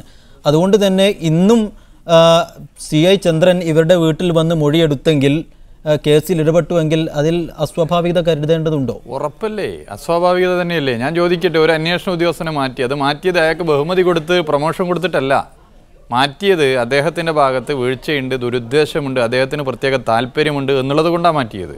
ശ്രീ ആര്യാടൻ മുഹമ്മദ് പറഞ്ഞത് തെരഞ്ഞെടുപ്പിൻ്റെ ഭാഗമായിട്ടുള്ള ഷെഡ്യൂളിങ്ങിൻ്റെ ഭാഗമായി മാറ്റിയത്. അത് കേരളത്തിലെ മൊത്തം ഉദ്യോഗസ്ഥരെ ഒന്നായിട്ട് മാറ്റുകയാണ് ചെയ്യുക. ഇതങ്ങനെയല്ല. ശ്രീ രമേശ് ചെന്നിത്തല ആഭ്യന്തര വകുപ്പ് മന്ത്രി വേറെ രീതിയിലുമാണ് പറഞ്ഞിട്ടുള്ളത്. അപ്പോൾ ഈ ഓഫീസറെ തന്നെ നിർബന്ധിച്ച് അവിടെ നിർത്തുന്നു. ഞാൻ പറഞ്ഞോട്ടെ, ഇവിടെ എൻ്റെ സുഹൃത്ത് പറഞ്ഞൊരു കാര്യം, ഒരാളൊരു കൊലപാതകം നടത്തുന്നു. കൊലപാതകം നടത്തിയ ബിജു 2 ദിവസവും അധികം സമയവും ചെലവഴിച്ചത് ശ്രീ ആര്യാടൻ ഷൗക്കത്തും ഒത്താണ് എന്ന് ആളുകൾ പറയുന്നു. അന്വേഷിക്കട്ടെ. ആളുകൾ പറയുന്നുണ്ട്, പത്രങ്ങൾ പറയുന്നുണ്ട്, നിലമ്പൂർക്കാർ പറയുന്നുണ്ട്, അവിടെയുള്ള കോൺഗ്രസിൻ്റെ ആളുകൾ പറയുന്നുണ്ട്. അപ്പോൾ ഒരു കൊലപാതകം നടത്തിയ ഒരു വ്യക്തി ഉത്തരവാദിത്തപ്പെട്ട ഒരു സാമൂഹ്യ പ്രവർത്തകൻ്റെ കൂടെ പിന്നീടുള്ള 2 ദിവസം മഹാഭൂരിപക്ഷ സമയം ചെലവഴിക്കുന്നു എന്ന് പറയുന്നതിൽ ദുരൂഹതയില്ലേ? കേവല യുക്തിയുള്ളവർക്ക് അത് ചിന്തിച്ചാൽ എന്ത് തോന്നും? പിന്നെ ഒരു കാര്യം, ഇവിടെ CPIM-ൻ്റെ എന്തോ പ്രത്യേക പ്രശ്നമായിട്ട് മാത്രം എടുക്കാൻ പറ്റുമോ? ഭരണകക്ഷിയിലെ മുസ്ലിം ലീഗും യൂത്ത് ലീഗും ഇതിനെതിരെ പ്രകടനം നടത്തിയിട്ടില്ലേ? ആര്യാടൻ മുഹമ്മദ് രാജിവെക്കണമെന്ന് പറഞ്ഞ് പ്രതിഷേധിച്ചിട്ടില്ലേ? അപ്പോൾ ഇത് നാട്ടിലാകെ കക്ഷി രാഷ്ട്രീയത്തിന് അതീതമായ ഒരു വികാരം ഉയർന്നു വന്നിട്ടുണ്ട്. അതിനെക്കുറിച്ച് സമഗ്രമായ ഒരു അന്വേഷണം നടത്തേണ്ടതുണ്ട്. തെരഞ്ഞെടുപ്പ് പോട്ടെ, തെരഞ്ഞെടുപ്പ് ഒരു കാലത്തും നടന്നില്ലെങ്കിലും ഇത്തരം മാനുഷികമായ പ്രശ്നത്തിനകത്ത് നിലപാട് പറയണ്ടേ, നിലപാടെടുക്കണ്ടേ? കേരളത്തിൻ്റെ ചരിത്രത്തിൽ ആദ്യമായിട്ടല്ലേ ഒരു പാർട്ടി ഓഫീസിനകത്ത് ഒരു സ്ത്രീ കൊല്ലപ്പെട്ട് ചാക്കിൽ കെട്ടിത്തൂക്കിയിരിക്കുന്നത് ചെറിയൊരു കാര്യമാണോ? 2 ദിവസം ഒരു പാർട്ടി ഓഫീസിൽ നിന്നത്. അപ്പോൾ ഇത് കേവലം ഒരു നിസ്സാര സംഭവമായി കണക്കാക്കുന്ന രീതിയിലേക്ക് എൻ്റെ സുഹൃത്ത് മാറരുത്. ഇതിൽ കോൺഗ്രസ് പാർട്ടി കൃത്യമായ നിലപാടെടുക്കണം. കൃത്യമായ നിലപാടെടുത്ത് മുന്നോട്ട് പോകാൻ വേണ്ടി കോൺഗ്രസ് പാർട്ടിക്ക് സാധിക്കണം. ഇത്തരം പ്രവർത്തനങ്ങൾ നടന്നതിൻ്റെ പിന്നിൽ ആരൊക്കെ പ്രവർത്തിച്ചു എന്നുള്ളതിന് സമഗ്രമായ അന്വേഷണം നടത്തണം. ശ്രീ റഷീദ് പറമ്പൻ, ഇപ്പോൾ റിയാസ് സൂചിപ്പിച്ച ഒരു കാര്യം, കൃത്യം നടന്നതിന് ശേഷവും ആര്യാടൻ ഷൗക്കത്തിനോടൊപ്പം പ്രതിയെ കണ്ടവരുണ്ട്, ദീർഘനേരം സംസാരിച്ച് നിൽക്കുന്നത് കണ്ടവരുണ്ട് എന്നാണ്. ആ വിഷയം നമുക്ക് വിടാം. അതിനപ്പുറത്ത് മരിച്ച രാധ ദീർഘവർഷമായി താങ്കൾക്ക് അതിന് മറുപടി പറയാം. അതിനു മുമ്പ് എനിക്ക് ചോദിക്കാനുള്ള മറ്റൊരു ചോദ്യം കൂടിയുണ്ട്. കോൺഗ്രസ് ഓഫീസിൽ ദീർഘകാലമായി ജോലി ചെയ്യുകയാണ് രാധ. സ്വാഭാവികമായും ആര്യാടൻ മുഹമ്മദുമായും ആര്യാടൻ ഷൗക്കത്തുമായും ഒക്കെ വലിയ ബന്ധം രാധയ്ക്കുണ്ട്. ആ അർത്ഥത്തിൽ ഇങ്ങനെ ഒരു സംഭവം കൃത്യം നടന്നു കഴിഞ്ഞതിന് ശേഷം, ഒരു മരണം സംഭവിച്ചതിന് ശേഷം ആ വീട്ടിൽ ഒന്ന് സന്ദർശിക്കേണ്ടതായിരുന്നില്ലേ 2 പേരും? അത് സന്ദർശിക്കാത്തത് ആ നിലമ്പൂരുകാർക്കിടയിൽ, അവിടുത്തെ ആളുകൾക്കിടയിൽ വലിയ ഒരു ചർച്ചയായി മാറിയിട്ടുണ്ട്. താങ്കൾ അറിഞ്ഞു കാണുമോ എന്നറിയില്ല. അല്ല, ഇതിനകത്ത് ആര്യാടൻ മുഹമ്മദ് എന്ന് പറയുന്ന നേതാവിനെ കുറിച്ച് നിലമ്പൂരുകാർക്ക് പ്രത്യേകിച്ച് എല്ലാവർക്കും അറിയാം. കാരണം അദ്ദേഹത്തിൻ്റെ ഒരു ആ കുടുംബ പശ്ചാത്തലം തന്നെ, അദ്ദേഹത്തിൻ്റെ വീട്ടിലേക്ക് ഏത് നട്ടപ്പാർക്കും ഏത് പാർട്ടിക്കാർക്കും ആർക്കും എപ്പോഴും കയറി ചെല്ലാൻ പറ്റുന്ന ഒരു കുടുംബമാണ്. ഇവിടെയും കയറി ചെല്ലാൻ പറ്റുന്നത്, ബെഡ്റൂമിൽ പോലും അവിടെ ദിവസവും ആളുകൾ എപ്പോഴും കയറി ഇറങ്ങുന്ന സ്ഥലം. അപ്പോൾ അങ്ങനെ അദ്ദേഹം അവിടെ ഈ ഒരു സംഭവം നടന്ന്, നിങ്ങൾ പറയുന്നു അവർ വർഷങ്ങളായി ജോലി ചെയ്യുന്നു. അവർ കോൺഗ്രസ് ഓഫീസിലെ ക്ലീനിങ് ജോലിയാണ്. രാവിലെ വന്ന് പുലർച്ചെ വന്ന് ക്ലീൻ ചെയ്തു പോകും. ഇതാണ് അവർ ചെയ്തിരുന്ന ജോലി. ആര്യാടൻ മുഹമ്മദ് എന്ന് പറയുന്ന നേതാവ് നിലമ്പൂരിലുണ്ടെങ്കിൽ അദ്ദേഹം കോൺഗ്രസ് ഓഫീസിലല്ല സാധാരണ ഇരിക്കാറുള്ളത്, അദ്ദേഹത്തിന് വീട്ടിൽ തന്നെ. കാരണം അവിടെ ആയിരക്കണക്കിന് ആളുകൾ ദിവസം അദ്ദേഹം ഉണ്ടെങ്കിൽ അവിടെ അത് ഭരണം ഉണ്ടെങ്കിലും ഇല്ലെങ്കിലും അദ്ദേഹത്തെ കാണാൻ വേണ്ടി അവിടെ പോകുന്നു. അത് നിലമ്പൂർകാർക്ക് എല്ലാവർക്കും അറിയാം. അല്ല കോൺഗ്രസ് ഓഫീസിൽ, നിലമ്പൂർ കോൺഗ്രസ് ഓഫീസിൽ അദ്ദേഹം വരുന്നത് വല്ല മീറ്റിങ്ങോ പരിപാടി ഉണ്ടെങ്കിൽ മാത്രമേ അദ്ദേഹം വരാറുള്ളൂ. എല്ലാവർക്കും അറിയുന്ന കാര്യം. പിന്നെ മറ്റൊരു കാര്യം, നേരത്തെ ഇവിടെ റിയാസ് സൂചിപ്പിച്ചൊരു കാര്യം. റിയാസ് പറഞ്ഞു വെച്ചാൽ ഇദ്ദേഹം കൊലപാതകം നടത്തി കഴിഞ്ഞിട്ട് ബിജു 2 ദിവസം ശ്രീ ആര്യാടൻ ഷൗക്കത്തിൻ്റെ കൂടെ. ഞാൻ ചോദിക്കട്ടെ, ഞാനൊരു കൊലപാതകം ചെയ്തിട്ട് ഞാൻ നടക്കുകയാണ് എന്ന് പറഞ്ഞിട്ട് ഏതെങ്കിലും കൊലപാതകൾ നടക്കുമോ? അങ്ങനെ ഒരാൾ ബിജു എന്ന് പറയുന്ന കക്ഷി ഈ പാർട്ടിയിൽ വന്നിട്ട് ഞാൻ മനസ്സിലാക്കുന്നത് ഏതാണ്ട് 5-6 കൊല്ലമായിട്ടുള്ളൂ. കാരണം ഞാൻ ഈ പ്രസ്ഥാനത്തിനകത്ത് KSU രംഗം തൊട്ട് തുടങ്ങിയ ഒരാൾ. ഞാൻ ഇപ്പോൾ DC സെക്രട്ടറി ആണെങ്കിലും KSU രംഗം ആ കാലഘട്ടം തൊട്ട് എനിക്ക് നിലമ്പൂരും ഒക്കെ ആയിട്ട് നല്ല ബന്ധമുള്ള ആ കാലം. ഞാൻ ഈ ബിജുവിനെ ഒരിക്കലും കോൺഗ്രസിനകത്ത് ഈ 5-6 വർഷമായിട്ട് ഞാനും കാണാൻ തുടങ്ങിയിട്ടുള്ളൂ. അദ്ദേഹം ആര്യാടൻ മുഹമ്മദിൻ്റെ പേഴ്സണൽ സ്റ്റാഫിനകത്ത് അദ്ദേഹത്തെ വെച്ചിട്ടുണ്ട് എന്നത് ശരിയാണ്, നമ്മൾ നിഷേധിക്കുന്നില്ല.